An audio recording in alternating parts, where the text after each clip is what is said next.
આજે તમે અહીંયા E47 આવ્યા, કેવું લાગ્યું તમને?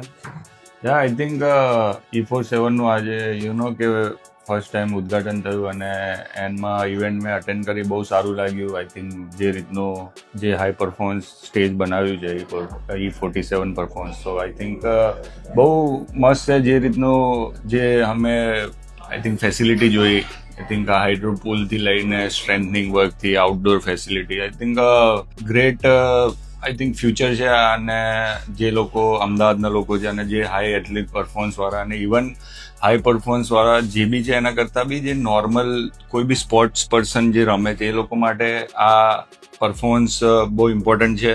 કે અમારે લોકો જ્યારે હતા ત્યારે અમારે બેંગ્લોર ને NCAમાં જે રીતનું આપણને મળે છે ફેસિલિટી, એ અમદાવાદમાં આપણને મળશે. અને એ વસ્તુ આઈ થિંક આપણા માટે કે એક પ્રાઉડની બી વાત છે.